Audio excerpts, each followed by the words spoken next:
Welcome back again my great fans, and today William Ruto akiwa parivo katika trip yake South Africa. Tumeweza kushuhudia a clip fulani akiwalk akiwa anarimp, na tumeweza kushtuka sana as Kenyans. Tukashindwa William Ruto ni nini kimeweza kumfanyikia, na akitoka huku alikuwa sawa. And according to Kenyans, wanasema ya kwamba huku si kuzeeka, ni kama hii ugonjwa ya William Ruto inaendelea kuzorota. I want you to look at this video of William Ruto akiwa parivo South Africa. Then nikuje nikuonyeshe vile serikali ya Kenya imeweza kusema about house levy tax. Subscribe, like. It automatically shows the support of my work I'm doing on this channel.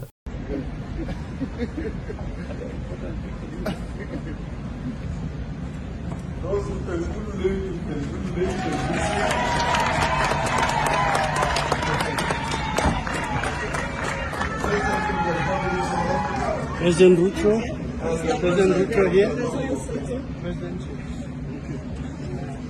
Excellencies will now sing the national anthems for both the countries.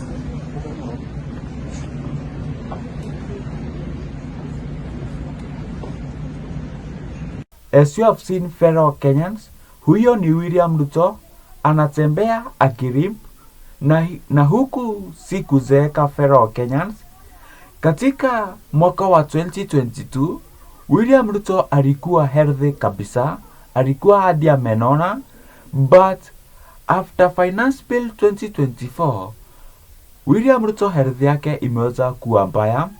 Alikuwa anapinga, anasema ati ni gym, but fellow Kenyans, ukiweza kuangalia utaona ya kwamba hii si gym, na hii ni ugonjwa fellow Kenyans, na hii ugonjwa inaendelea kuzorota.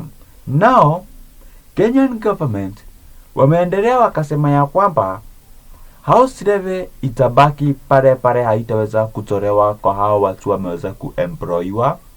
Na this house levy itakaa na itaweza kufanya kama imeweza kukip do waweze kukopa another loan. Government inataka kukopa 110 billion Kenyan shillings, na wakikopa hii house levy, Kenyans do watakuwa wakilipa. I want you to look at this video of house levy and kindly share your opinion here down. Now, a bold fiscal maneuver could lock the controversial housing levy into Kenyan payslips for generations. A new parliamentary report reveals that the State Department for Housing plans to plug a massive 118 billion shilling budget deficit by securitizing the housing levy to borrow 100 billion shillings from development partners.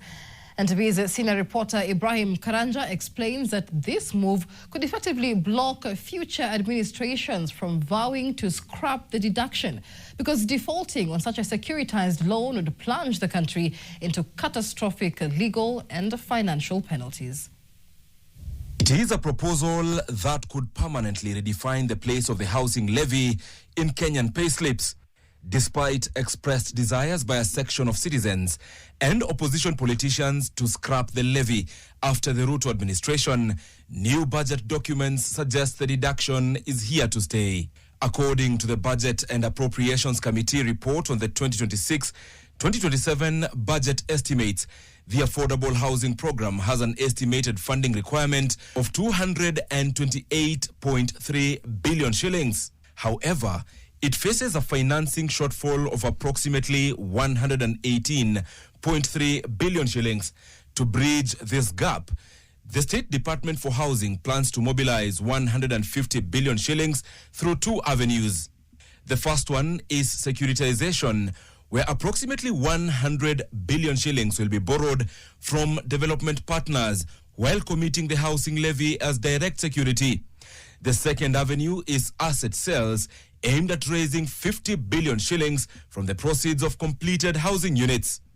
In response to questions from NTV, the State Department for Housing and Urban Development states that the affordable housing levy has from the outset been the base of the program's financing, and it remains so. But a national undertaking of this scale was always going to draw on more than a single source of capital. The levy was designed to anchor the program while additional sources were introduced as it matured, and that is now taking shape.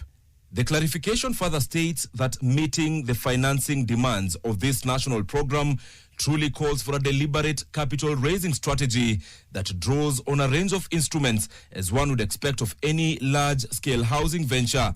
Securitization of receivables is one component of that strategy.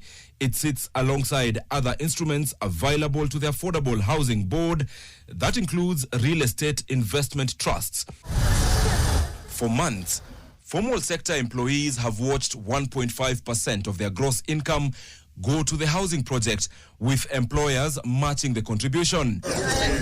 While the government champions the project as a progressive success, it remains highly contentious. Politicians opposing the Ruto administration have vowed to abolish the levy entirely if they take power. However, that political promise is now colliding with harsh financial realities.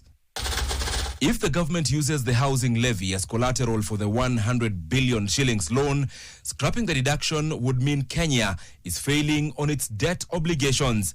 Any future administration attempting to cancel the levy would face tedious, extremely expensive legal battles and severe international financial penalties. While specifics such as the exact duration of the loan or the identity of the lenders are not yet public, committing levies for long-term borrowing is a tried and tested strategy in Kenya. History shows this playbook before, such as the securitization of portions of the Road Maintenance Levy Fund and the Sports Fund to finance major infrastructure like the Talanta Stadium. Once the revenue is bound to a loan, it becomes government debt. For the Kenyan worker, this latest strategy means the housing levy is no longer just a project, but a committed loan repayment guarantee that will likely outlast current political administrations.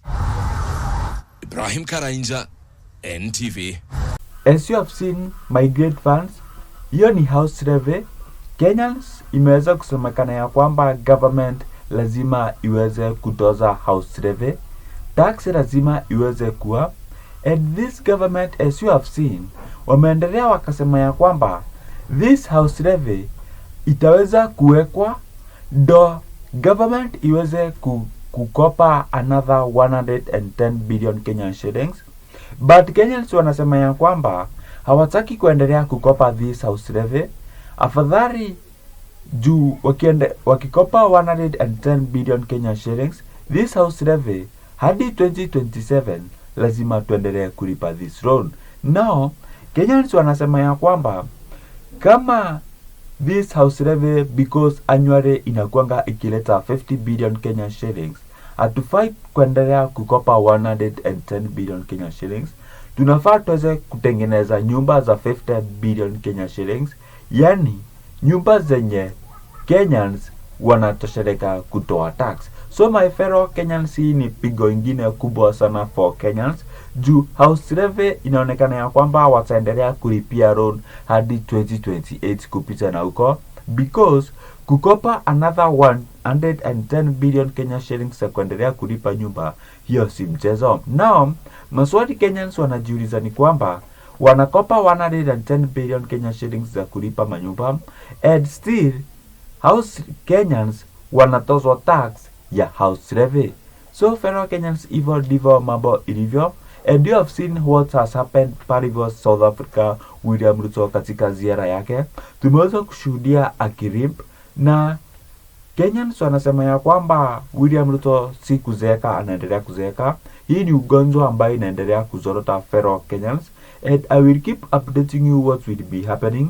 Na speech yake pale South Africa wakiwa na Ramaphosa ameweza kucomplain about this Ebola facility ambayo inajengwa Tunanyuki, and William Ruto ameweza kutetea hoja yake na akasema ya kwamba hii United States lazima wangeikubalisha kujenga juu huko ni kukaa like inhuman, hawajari watu. And fellow Kenyans, that was not enough answer ya kuweza kuexplainia all Kenyans and all the world.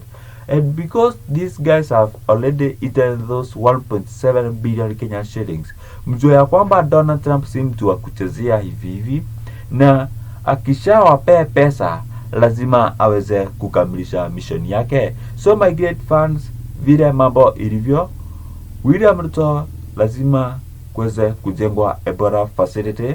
Ameweza kuconfirm hadi akiwa palipo South Africa, and I will keep updating you. Nanyuki wanasema ya kwamba lazima waweze kuingia kwa maandamano tena yaweze kupinga this construction, and I will keep updating you vile mambo ilivyo. And kindly subscribe if you haven't subscribed, like this video so that it can be recommended to the people, and also share your opinion here down. Till we meet next time again, thank you.